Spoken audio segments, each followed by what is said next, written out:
Hello, welcome to a beautiful day here at Longmeadow and a brand new series of Gardener's World. The sun is shining and of course everything is responding. The birds are singing, the flowers are growing at last and looking fantastic, and a real feeling of hope of what's to come. And also a feeling that we need to crack on with those winter jobs and finish them up. And that includes pruning. Pruning any kind of deciduous tree or shrub is something you do need to get on with now, because of course you don't want to disturb nesting birds. These are lime trees, not the limes that you eat, but Tilia cordata, small leaf lime. And they're pleached. And what that means essentially is we've got bare trunks and then a kind of hedge with this massive growth. And by pruning it back every spring, we can enjoy the colours of the bare stems in winter, and then you get a new flush of growth with extra big foliage in summer. But it is a job that I need to do and do now. And it's not just pruning, of course. Masses to be getting on with at this time of year. Coming up on today's programme, Francis meets a couple who've used their passion for salvaged material to help create their unique and beautiful garden. What you can't avoid is these amazing structures. Oh. Is this one of your creations, Sandy? Yes, that's it was an old cow feeders, so we've ended up with lots of bits of junk. We travel to London to visit a gardener who's created a full sanctuary on his balcony. In terms of the colour scheme, I would love to have a really tasteful garden where a lot of thought had gone into it, but it's more of a tutti-frutti vibe where we just put as much in as possible. Adam visits the Isle of Wight to discover how the team at Ventnor Botanic Garden are adjusting their gardening practices in the face of our changing climate. It's interesting, isn't it? Because you're the hottest garden in the UK, so you're a litmus test for what we might be growing on the mainland in 10, 15 years' time. And I'm going to share with you all the big changes that we've made this winter.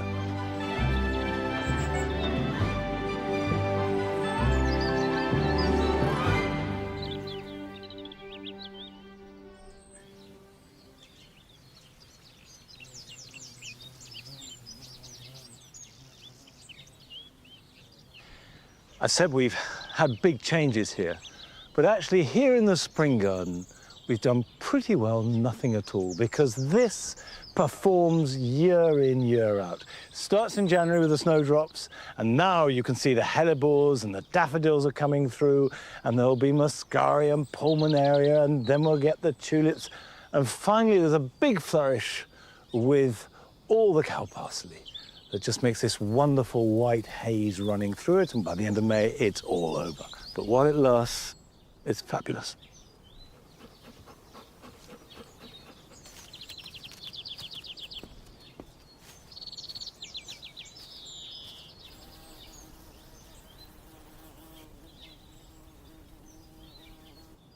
Now, it may not seem like a big thing, but we have increased the width of these paths. It took a lot of work. It was quite a big project, but it's brilliant. It means we can bring wider wheelbarrows down, but also we've dug up the strips of soil either side of them, and so the borders are bigger. And that means more planting, and of course I'll share that with you in the coming weeks. However, more dramatic, much more dramatic, is that we have cut down apple trees. Now that may seem pretty radical or even very destructive, but there is good thinking behind it. When I planted the orchard, which was back in 1996, 97, I had this idea of great big trees covered with blossom and then fruit. And I thought it would be like a sort of fruity wood. And the idea was really good, but the reality wasn't so practical, because great big trees carry a huge amount of apples, really high up, so we couldn't reach them to pick them. Also, the shade from these big trees meant that these borders were really suffering. So what we've done is we've taken down the 7 apple trees that were working least well for us, and all the others we've dramatically pruned, halved them. So we're going to get half the amount of apples as a result, and also they'll be lower down so we can reach them. And, of course, it means that the beds below the trees get much more light. However, even that isn't the biggest thing that's happened in the garden this winter.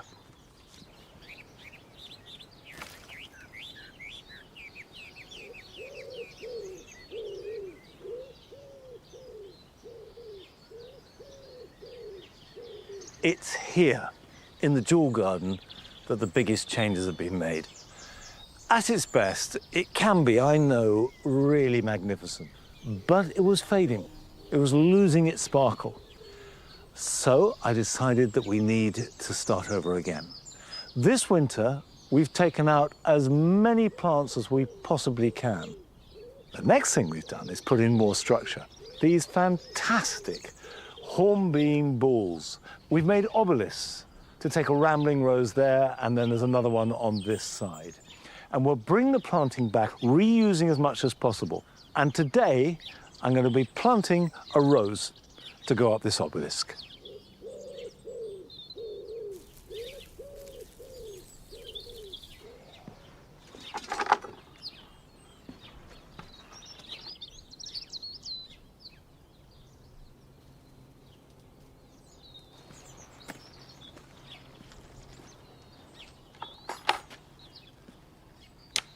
I've got this rose to match the one on the other side, called Chevy Chase. Got a mass of red flowers, and it flowers for a long time, which is unusual because that is a rambling rose. A rambling rose tends to only flower once with lots of small flowers produced on the previous year's wood. Whereas climbing roses tend to have bigger flowers, all produced on the current season's wood. Now, it doesn't matter if you've got a climbing or a rambling rose, the way of planting them is the same. You dig a hole and you put them in it. Job done. Well, almost.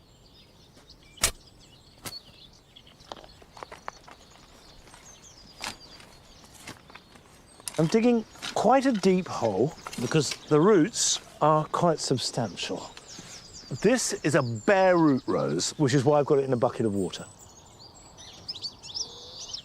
Now, roses should always be planted deeper than they come in the pot. This is the graft, and this is the rootstock. This tells you how it grows. This tells you how it flowers. I like to plant it so that that is about an inch below the soil, and that will stop root rot and also reduce suckers. That's about right, almost perfect. So hold that in position and then get the soil around it. You don't need to add any extra goodness to the soil, because if you do, you're just encouraging the roots to stay in the planting hole. Roses are tough, particularly rambling roses. They will cope with all kinds of conditions. The bare root season is roughly November to the end of February, so we're right at the edge of it. You may find it easier at this time of year to plant containerized roses. Give it a good soak. Always water any plant when you put it in, but particularly a woody plant like this. Now, remember, this is a rambler, so all the new growth this year will have not a single flower on it. That doesn't matter. We're just establishing it, train it to work it round the obelisk, and then next year it will start to flower, and in year 3, it should be magnificent. We're going to Wiltshire now, to Melksham, where a couple have combined the knowledge and experience of horticulture and agriculture to create rather a wonderful garden.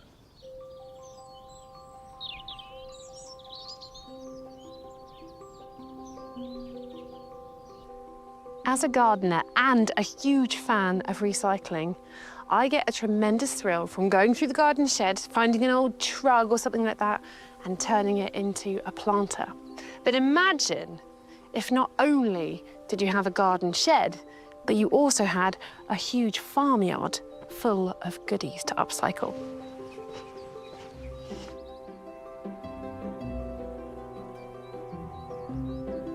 Lorraine McFarlane and her husband Sandy moved into their tied cottage 45 years ago. She is the gardener, and Sandy is a retired farm manager. They've made a glorious and diverse garden with lots of recycling. It's quite a big project. How did you approach that from the beginning? We couldn't afford to go out and buy masses and masses of plants and stuff. So I just started by, first of all, I'd have little borders around the house, but we've never, ever spent loads and loads of money. And it's only just bit by bit and year by year, and you add something. But what you can't avoid is these amazing structures. Oh. Is this one of your creations, Sandy? Yes, that's, it was an old cow feeders which had got bent and damaged and was just going to be put in the skip. And I thought, oh, I'll use that, I'll bring it home. And that's how it happened. And so we've ended up with lots of bits of junk. It's lovely. And I love how this is open and you can see through. And this would be open, but you've got the fennel that actually becomes the wall. Yes. It's lovely. Yeah. Fairly recently, it's just down there, what we call the potting shed. Yeah. There's a window in it. Right. Which is actually somebody's shower door. And My window, that was on the side of the road in the gateway, Really? yes. Oh, wow. And now it's a window. I did have to knock a hole in the wall first. Oh, well, you know. to make it, yeah. In this garden, it's not just the hard landscaping ideas that have come from the farm. So tell me about this meadow. Probably 20-odd years ago now, we converted the farm to organic, and we ended up planting quite a lot of wildflower meadows. Right. And then when I retired, I sort of had the idea. I thought, well, I'll do the same here. It's beautiful. It's got such a range, because normally just one thing takes over, doesn't it? Yes, This has got a lovely balance. Yes. If there's too many of one thing, she'll perhaps go around and pull a few of them out. Yeah. So you don't get overcome with all one thing. You do get one or two little nasties that you don't want. Yeah. But it's just keeping an eye on it, really. I just think the look of it is so gorgeous.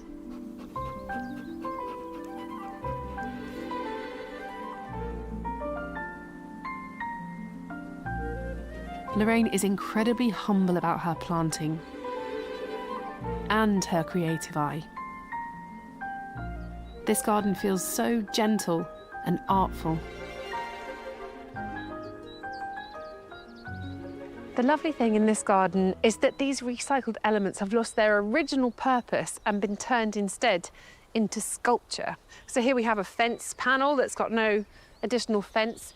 There's a pergola that, rather than housing seats, houses a birch tree and underplanting, and an archway that is not leading you anywhere, but actually is just within the bed and having climbers sprawling over it. And it's so beautifully creative. I really love it. It's helped by the structural topiary and the backdrop of the woodland that Lorraine planted. That foliage really brings this forward and allows you to see this area at its absolute best.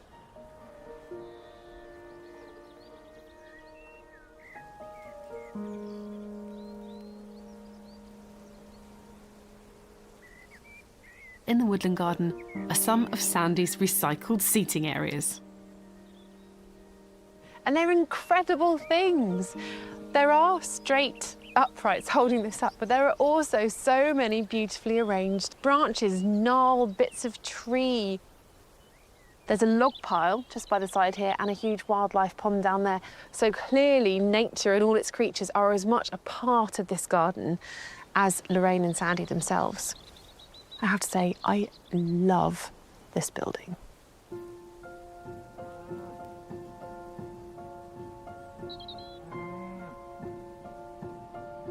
Next to it is the most handsome dead hedge I have ever seen. And then a very different feel near the cottage. Lorraine said that when they first moved into the house, this was tarmac right up to the front door, and it meant that Sandy would drive his truck and park it right outside the window, which she didn't like. So her solution was to remove the tarmac and instead plant up this gravel garden. It looks beautiful on its own, but it also really puts the house in this amazing setting. The planting is so lovely as well. This Spanish broom is just a glorious tree, but also the scent coming off it is incredible. I want one, quite honestly. It's beautiful. And then giant oak grass, Steepa gigantea. This is one of my favourite grasses, but you need quite a lot of space to grow them well. They need to sit on their own and not be encroached on by too many other plants. So here, they're perfect. And actually that's the key to any gravel garden, is to give the plants room. So there's alpines here, there's thymes, there's lavenders, and everything has space to breathe.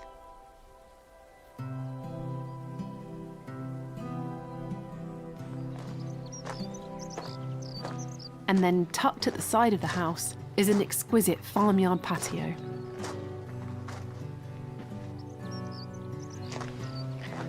These have got to be some of the most magnificent containers I've ever seen. They're actually the bottoms of the cattle feeders that Sandy used to make the pergola. They're enormous and they're filled with plants. And the plant choices of Lorraine's have really set them off. So silver-leafed phormium with silver-leafed echeverias and sempervivums, and then the same form but a different colour in the Aeonium Schwarzkopf. But what's really nice is that things that you wouldn't expect, like this cyperus, which is a bog plant, and then this lady's bedstraw, which is a wildflower, have been left to grow, and they really soften that hard metal structure. It looks beautiful with these little tables with succulents in higgledy-piggledy pots. It just looks so tasteful, and yet all probably cost very, very little.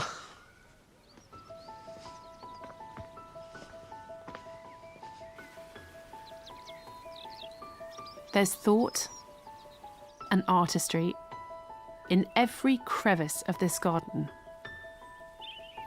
Here, as a result of teamwork.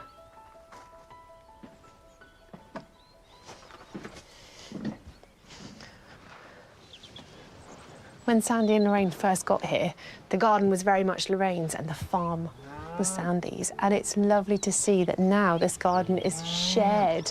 They both do it. And Lorraine said to me that Sandy didn't even know how creative he was until he started doing all of this stuff. And isn't it lovely to learn that about yourself and about each other after all of those years?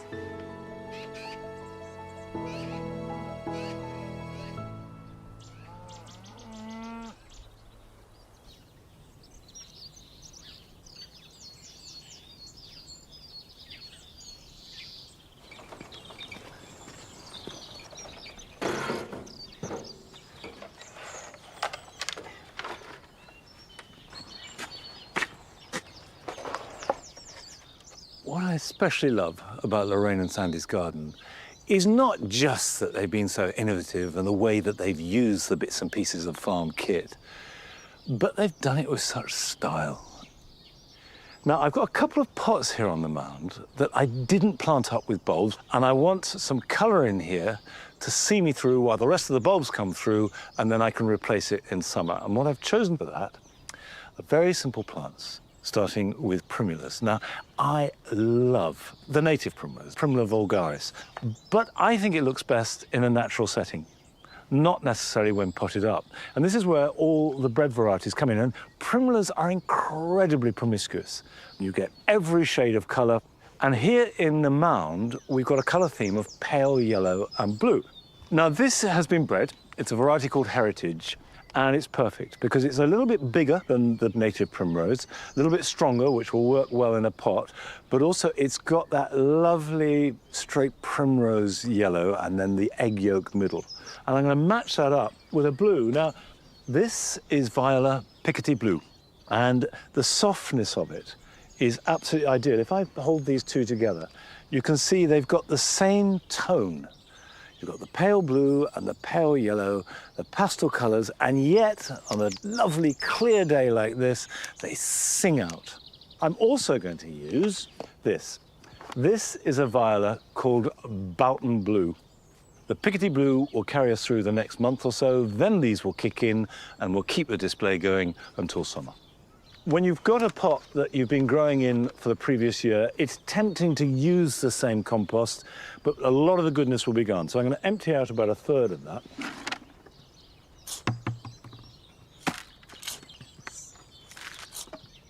And then add in some garden compost just to freshen it up. So this is good Longmeadow compost. Add that in.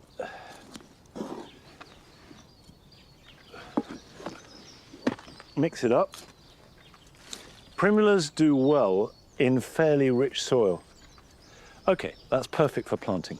Now that can go in the middle. I'm going to place these first.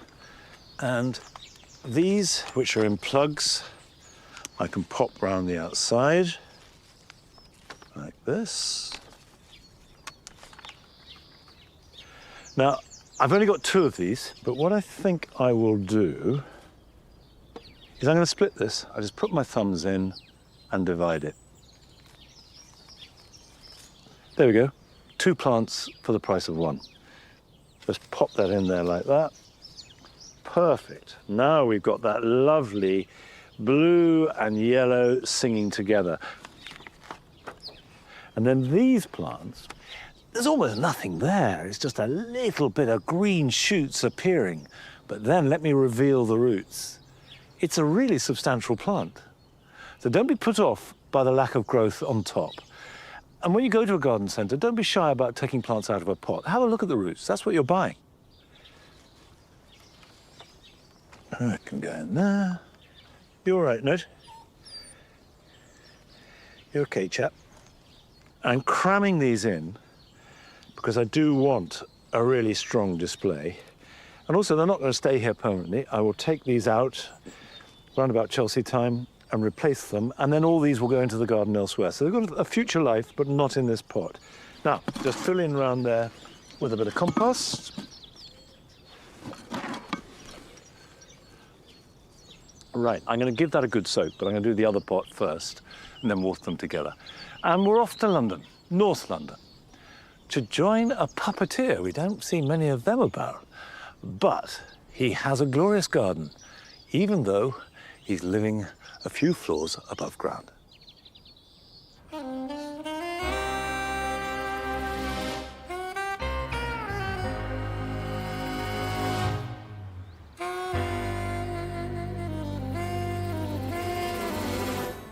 Welcome to my balcony.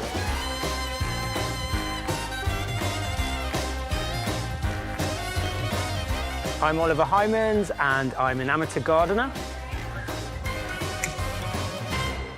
We're in northeast London in Dalston in a very typical council block on the 2nd floor. We moved in and it was completely bare, the balcony. There was a bit of junk lying down that end and there was absolutely no planting. We started by adding in some pots hanging on the wall behind me and slowly over the years we've added more and more and more until, as you can see, things have got a little bit out of hand.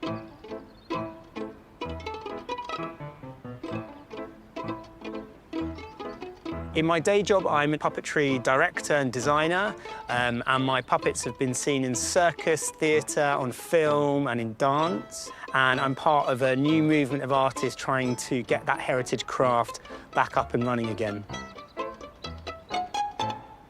My biggest critic within the gardening might be my partner, Marcus. Yeah, come look at this. He sometimes does like to question some of my choices of putting things in particular positions or choices of plants. This foxglove is going to have to come out in a few days, isn't it? I know, but I want to keep it for all the seeds, to self-seed, yeah. Well, maybe we can just move it into a less prominent place. OK. And then these probably need deadheading as well, unless do you like them? I quite like the dead flowers. It's not so colourful, but just it's better than not having anything, isn't it? OK, if you say so.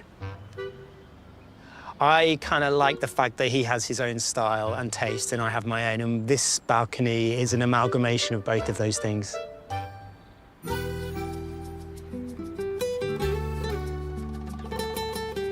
So we've gone for a bit of a Mediterranean vibe. We get blasted by the sun all summer. We're south-facing, and in terms of the colour scheme, I would love to have a really tasteful garden where a lot of thought had gone into it, but it's more of a tutti-frutti vibe where we just put as much in as possible.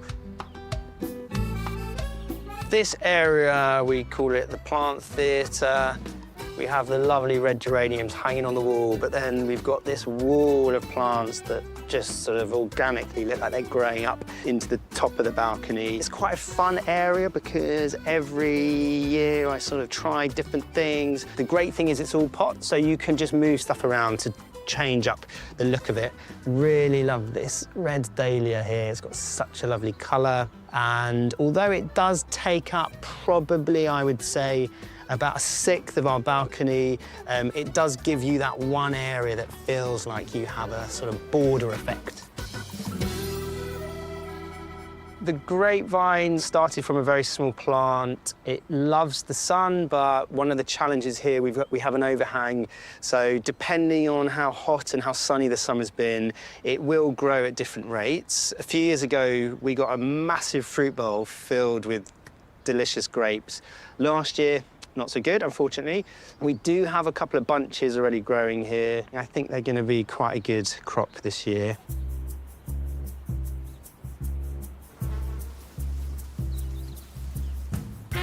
So when we started out, I didn't know much about gardening, and there was actually something exciting about the challenge of growing something from scratch. We've got some teasels scattered all the way down, right at the end.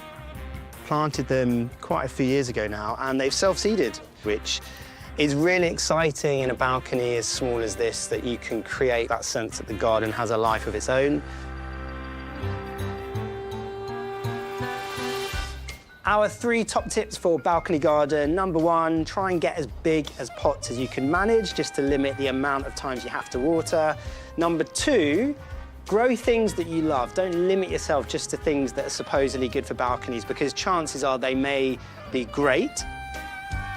And finally, try and grow things from seed. And even better, take cuttings from friends so you can grow it all at home and save a bit of money. Cheers. Even though the space is small, at the end of a long day, the opportunity to sit here, enjoy this theatre of plants that we've been able to create, but also just take in the views of London. I would encourage anybody with a small space to just try it out. You're going to learn, and you're going to find the things that you love the most about creating a small garden like this.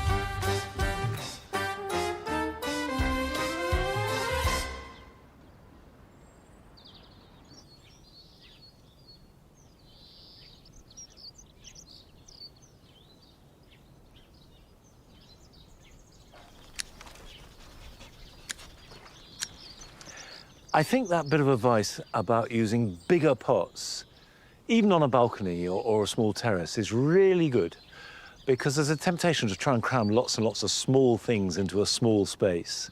But a bigger pot will give you better effect, need less watering, which is really important.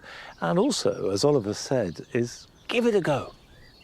Of course, before adding any pots, do make sure that your balcony can take the extra weight. Now, I started pruning the roses in February. I'd given them a once-over in September with a pair of shears, and we just cut them back so they don't get windrock in winter. And then from February onwards, I go through them all and just take stock, taking them back by about 1/3 or 1/4 and opening them out, getting rid of anything that's crossing or old or damaged, setting it up so the new growth will grow well and strongly, and of course that will carry this year's flowers. And the prunings need not be wasted. I put them over the top of all our pots that contain tulips, and that deters birds, squirrels, rats and mice from digging away and trying to get the bulbs. And then as the bulbs appear, we take away all those pruned pieces, burn them, put the ash on the compost heap, so everything is used and recycled. Now, still to come on today's programme. Adam visits Ventnor Botanic Garden and sees what adaptations they've had to make to their gardening as a result of climate change. If you look a little bit deeper in there, there's actually a tender banana. They leave it, don't cover it up, and it comes back every year. In 10, 15 years' time, this could be my garden. And we meet a gardener who has turned a concrete slab into a dream garden. I've got an Edwardian terraced house with a garden that is completely made from pots and containers in what I call a sort of urban cottage garden style.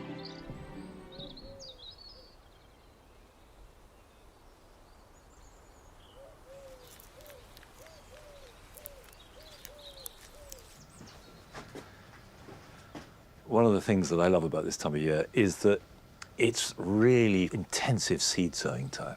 Almost anything that you can grow from seed can be sown now, whether it's tender annuals, vegetables, even cabbages ready for next winter. If you sow them now, they'll be really good.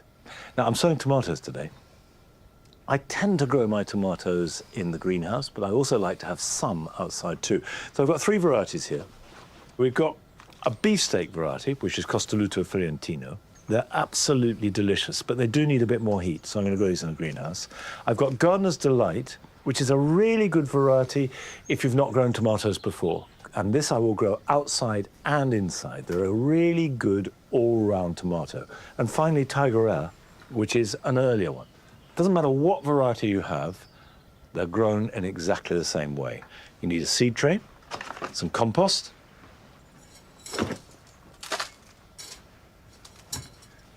a peat-free compost, and let's start with Tigerella.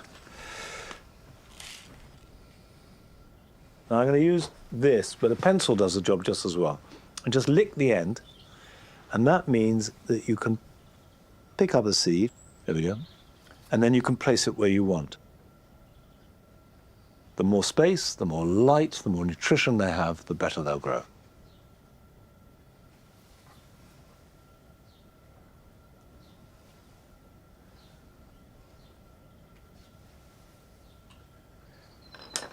It's a good idea to press these down gently so you get really good contact with the compost. And then cover them over. Now, you can sprinkle compost on them, but I like to use vermiculite because it's a very good way of stopping too much light getting through, but letting the moisture get in. And also, it doesn't form a crust. Label them. Now, they will need watering, and then you put that in a hot place, and the combination of the dampness and the heat, the seeds will germinate. One way to water it is with a watering can from above. The slight disadvantage with that is there's a risk that the top layer will get watered, but the bottom will remain dry. And then as the roots grow, they'll go into dry compost. Another way of watering, which works very well, is simply place them in a tray of water and let them soak it up for about 10 or 15 minutes. And then you can just top it up with a sprinkle of water, maybe once every other day. Now, it will need heat to germinate, so a minimum of 18 degrees. So above a radiator is fine, on a windowsill, and obviously you've got a greenhouse, so much the better. And they should start to germinate in about a week or so. Now, I grow these in a greenhouse because Longmeadow is not the warmest of places. But more and more people can grow tomatoes outside, and we're all adapting to the way that the climate is affecting us. And Adam is taking a look at the way that gardeners are reacting and coping. And he starts off by going to one of our most southerly gardens in the UK.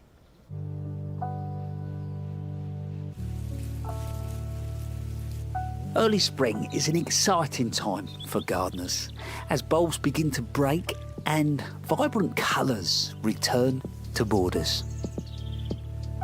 But if you think back, all that colour used to arrive with a reliability, whereas now, spring bulbs can flower in winter. I've even picked roses, put them on the table on Christmas Day. Our plants don't know whether they're coming or going.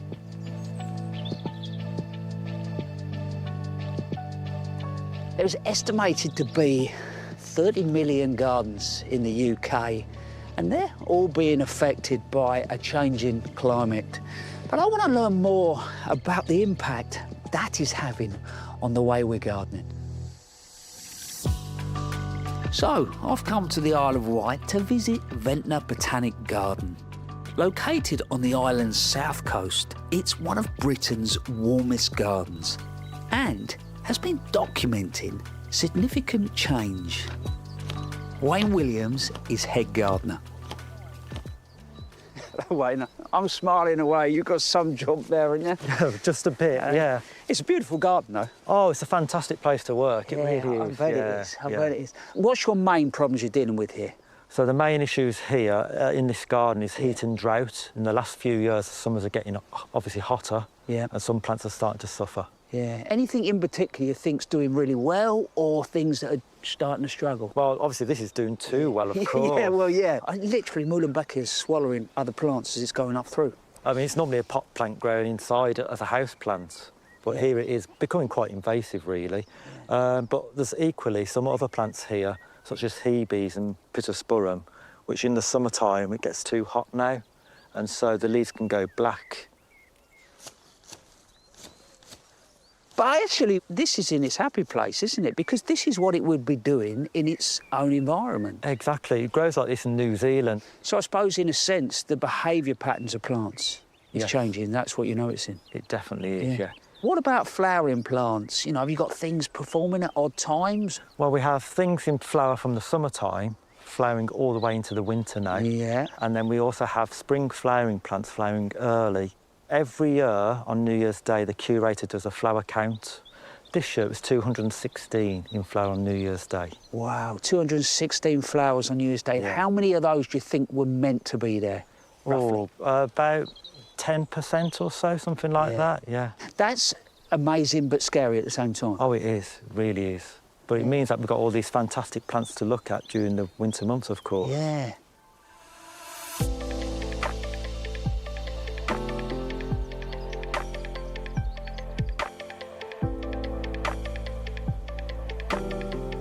So, Wayne, French lavender, did it make the list? It certainly did. So that was flowering just after Christmas? Yeah, and as you can see, it's covered in flowers now, and also flower buds. I mean, it's just non-stop. Yeah, it has got some new Amazing. stuff. So for you, then, that is flowering 12 months of the year? Yeah. It's flowering, it's performing, it's taking nutrients and moisture out of the ground. So, you know, does it get extra food? Yeah, we do have to feed plants extra, obviously, if they keep continuously flowering, because it does almost exhaust them, really, over time. It's interesting, isn't it? Because you're the hottest garden in the UK, not that it feels like that today. No, not today. So you're a litmus test for what we might be growing on the mainland in 10, 15 years' time. Are you constantly experimenting? We certainly are. So we've actually got an aloe arborescens, a tree aloe, which is tender, normally grown under glass on the mainland, and that's in full bloom outside. So that's flowering now? It is, yeah. It's absolutely stunning. Wow. Yeah. We more or less learnt to garden with a rule book. Yes. What have you done with yours? Threw out the window. Yeah, I'd have. Yeah. And, you know, now reactive. Definitely, yeah. So we're watching the plants constantly, making notes and adjusting to that. Yeah.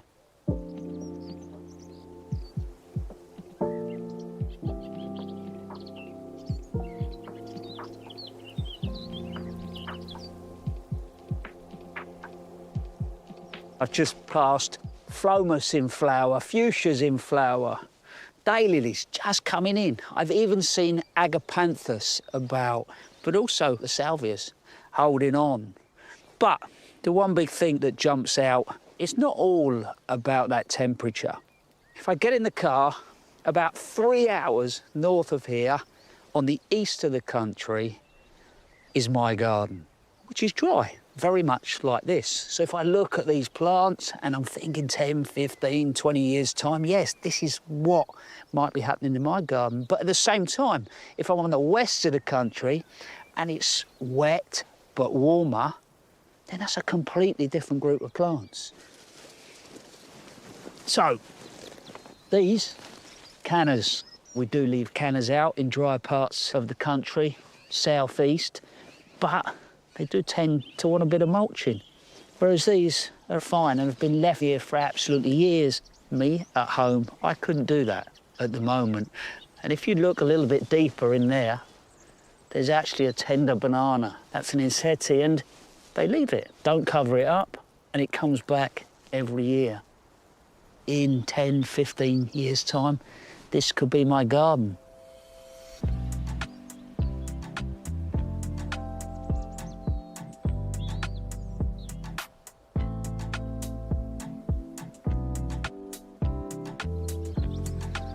Look at this. That bark is incredible, and the fall is just great. It's called Lagerstromia, known as a crepe myrtle. When I first saw this, it was in the Mediterranean, and definitely it would have been classed as a tender tree. 20 years ago, in my garden, I could not have even thought about putting one in the ground. But a couple of years ago, I bought one and took a gamble. Then it has absolutely flown. Dealt with one really cold winter. Admittedly, I've got those drier conditions. But I think that is going to be part of what we do going forward. It's just take a few more risks, add that diversity to our gardens, especially when it comes to our trees. Our gardens are evolving, whether we like it or not. And all of us are going to have to adapt to different ways of gardening. But this can also mean a host of new planting and design opportunities. Following the success of the olive grove planted 24 years ago, this year a new citrus grove is on the horizon. Wayne, that is not something that I ever thought I would see in the UK. Yeah, it's pretty amazing, isn't it? I know. So we're going to plant many more in this area and the bank beside us, and we're going to be planting what we believe is the UK's first citrus grove. So what are we doing, dropping this straight in? We are, yes. You've not really put any fertiliser or any manure or anything like that in? No, because they do grow in quite poor soils, really, anyway. And they're originally from China, but of course people see them grown in the Mediterranean, don't they, on the holidays. Yeah. And the poor soils are there as well, so... But the drainage is the key. These are great places just for gardeners to come to, and you guys are taking the risks. You're doing the experiments. Exactly. If they work, they make a little note, go home and can start to do that in their own garden. Yeah, we hope to inspire many people across the UK. And I'm sure you will. We better get the rest of these in.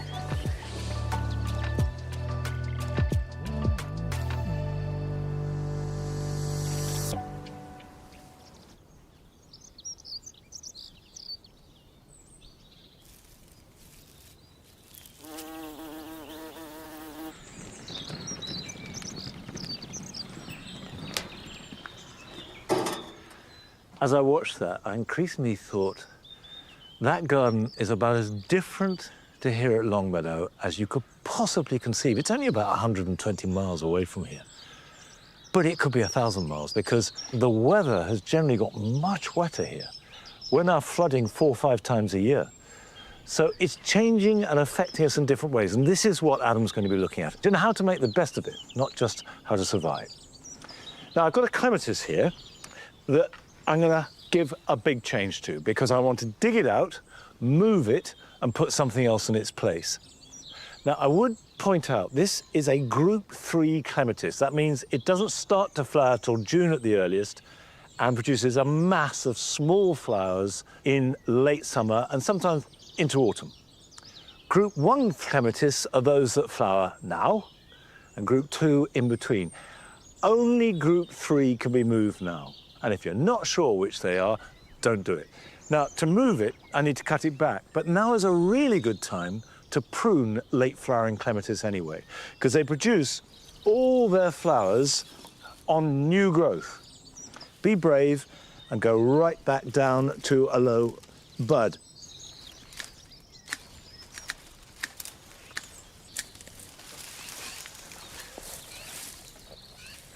If I haven't got the clematis here, I don't need the supports.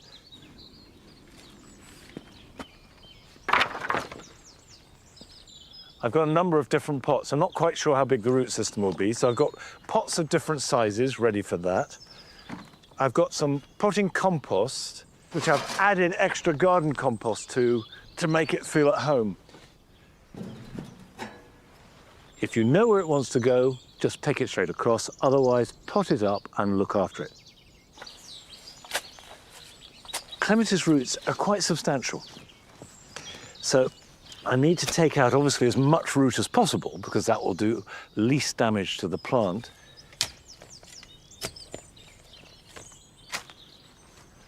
Right. I'm going to need the biggest pot I've got. I'm going to put some soil in the bottom.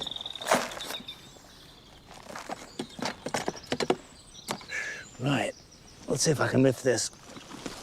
Okay, this is heavy, and there's a lot of root in there. In it goes. Compost around it. And this would be perfectly okay in this pot for another year or two. But if I want to keep it in a container for more than a year, I will need to pot it on. A good rule of thumb is if you have a plant that doesn't show any signs of growth, it almost invariably means that its roots are too constrained and it needs a bigger pot. But sometimes you have to grow things in pots, and that was certainly the case when we went up to Lincolnshire to visit a gardener there.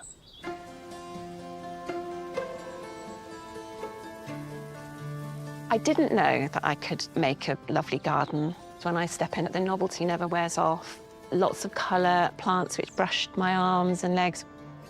I'm really, really thrilled with how it's turned out.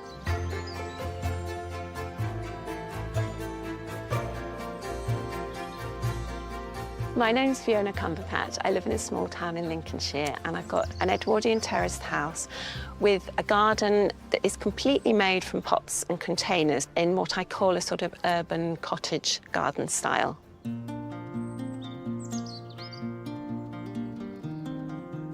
When we moved into the house, we wanted to create a kitchen extension with bifold doors. I thought, yes, that will be great. We'll be overlooking the garden. It is only 12 by 5 metres. I'll make big flower beds, and it will be just lovely to sit in there winter or summer. Then we were delivered a bit of a bombshell from the builder, which was that there was no soil. It was layers and layers of concrete. There was a clay pit underneath, so even if you did bore through, he said it's just rubbish. I was really gutted, devastated, because I thought we've created these huge doors with a view, but we're looking out on concrete. I didn't know what I was going to be able to do, and it has surpassed my expectations, and in a much shorter time than I thought as well.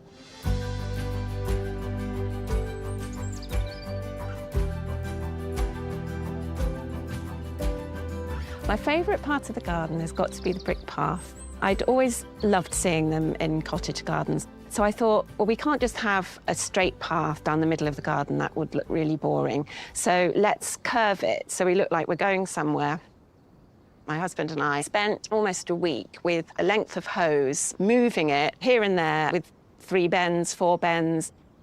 We built it with bricks from an old outhouse which had been pulled down during our kitchen extension, and they also tie in with the rest of the house, so they have a lovely mellow tone.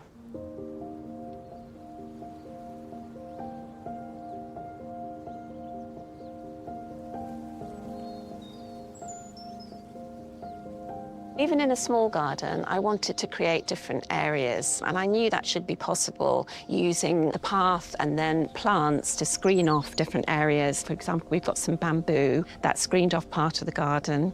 And I also wanted a second sitting spot apart from the patio, and that's by the little greenhouse. And again, I've surrounded that with plants just so that you feel immersed. I'm always looking of ways to garden on a budget, and there were lots of ways I've done that.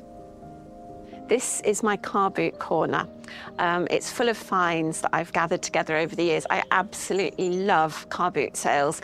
So I've got a lovely old catering sieve, which I've filled with sedums. I've got a galvanised dustbin, which I've used for dahlias, and this grading panel from agricultural machinery, I think. I've got a climbing hydrangea going over there. My family are very used to me rolling up with a boot full of rubbish.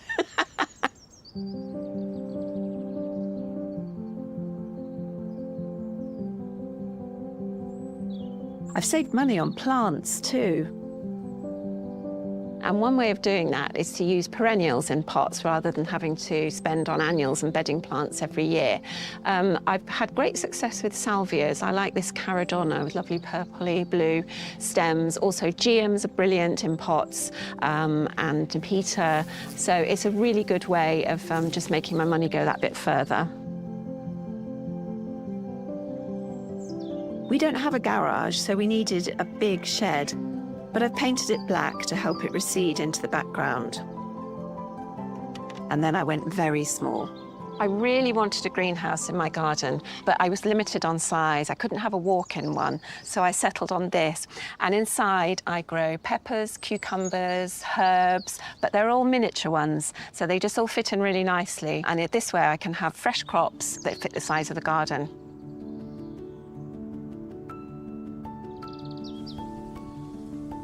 I wanted to find a way to soften these rather unattractive brick walls that we inherited. So I've chosen plants that will form a screen. I've got grasses, miscanthus, I've got cupid's darts and trees. They create texture, just basically to blur the boundary and keep your eye in the garden. I've used gravel over the top of the concrete. We drilled some drainage holes into it and put about 1 inch of gravel over the top just to soften the look. And I was amazed, and it was completely unexpected, about the self-seeders which have popped up. Particularly my favourite is mimulus, which I'd had as a little pot of bedding plants. And obviously the seeds had scattered. And I've got these little pockets of colour in just 1 inch of gravel. They've been flowering for weeks and completely out of the blue, just appeared.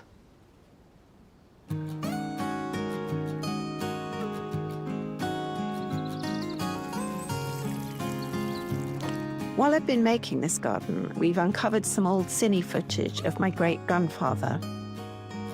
He lived in a small terraced house with a yard with his wife and 8 children. He was a champion chrysanthemum grower. People came from stately homes to buy his chrysanthemums, and his backyard was just filled with the most giant greenhouse, and he would spend hours out there with his pipe and his dog Jip, just growing these incredible plants. So I think it's really lovely that my great-grandfather and I both had modest spaces, terraced houses with a yard, and he created this greenhouse full of colour, and I've done the same thing. I've created my own haven. So it's a nice link across the generations.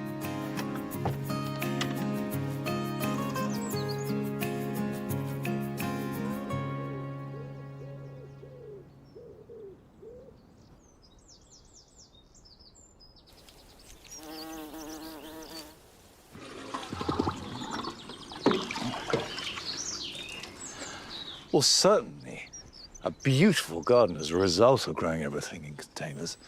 But I do know some people will be thinking, well, it's an awful lot of watering. But watering needn't be a problem.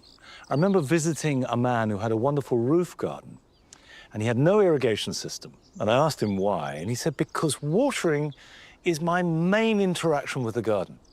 I come home from work, I water for half an hour, I relax, I wind down, and I enjoy my plants. And I've always remembered that, and actually I realized that I like watering too.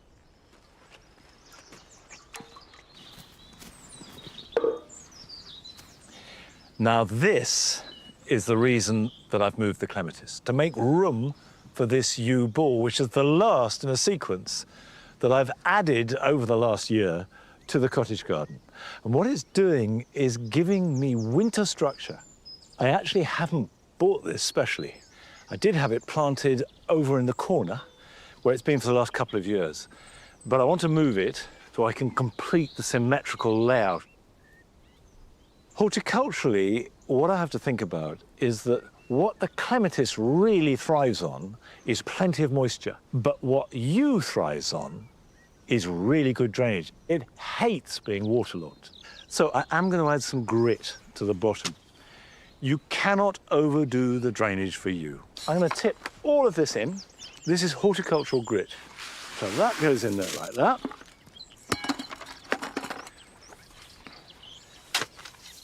Mix it in.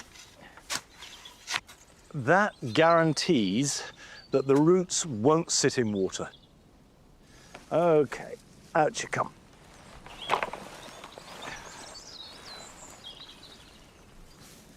Now what I need to do is just line it up. Okay, let's move it over a little. I think that's good. So, the next thing to do is to check the level.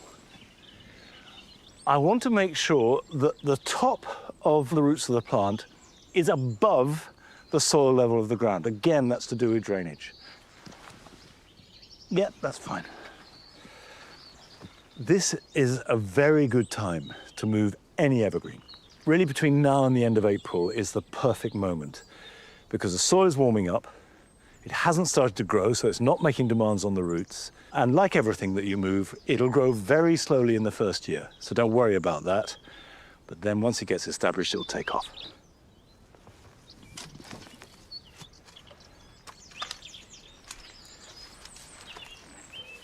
Firm it in. Next step is to give it a good drink.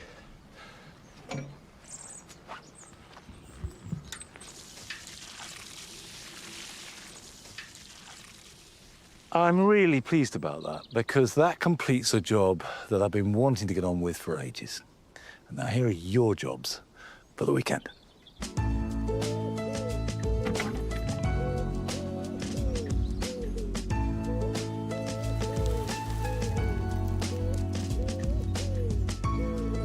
I think one of the most important jobs you can do at this time of year is to mulch any bare soil. Use an organic material and put it on at least an inch thick and preferably twice that, because the purpose of mulching is to have a thick enough layer to block light, suppress weed growth, to keep in moisture, to stop evaporation, and to enrich the soil's fertility and structure as it slowly is worked into the ground.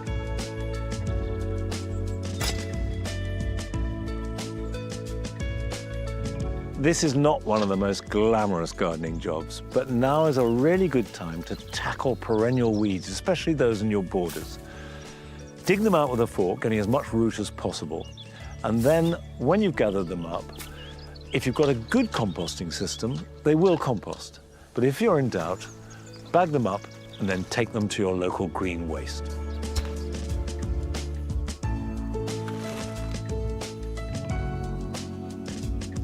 Although it's a bit early to be planting seed potatoes because the ground is a bit cold, it's a good time to chit them. Now, chitting simply means exposing them to light so that the sprouts can get really knobbly and firm, and then they will grow quicker once they're in the ground. Check them over, find a good sprout, put that in a seed tray or an egg box, works perfectly well, and then put the container on a windowsill in full light, but make sure it's frost-free. So when the ground does warm up, you can plant them and you'll get an even earlier harvest.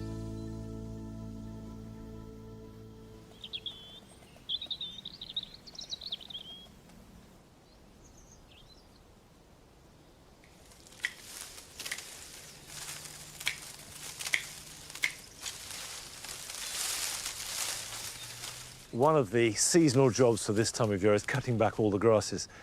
This is something you can do any time from the middle of February, but it does want to be done before the new growth comes through, or at least as soon as you see new growth. So all the lovely old tawny-coloured stems that have looked so good over the winter, cut them back, and then they can be taken away and added to the compost heap, or you can chop them up and just leave them on the ground as mulch. However, that's only for deciduous grasses. Where you have evergreen grasses, and we've got a steeper here, just take out any loose material, any dead material like that to freshen it up. I find using the fingers works perfectly well. But don't at this stage divide grasses or add new ones. The ground's too cold and they really don't like sitting in cold ground. Wait until the ground warms up, which I think will be at least till mid-April and maybe even mid-May. So be patient on that front. And of course, the great thing about grasses are when the new growth comes through in May and June, it looks fantastically fresh and vibrant. In high summer, they're noble, and in autumn, they are majestic. They do an awful lot of work for the garden. But no longer today, I'm afraid, because that's it. I will see you back here at Longmeadow next week at 8 o'clock. So until then, bye-bye.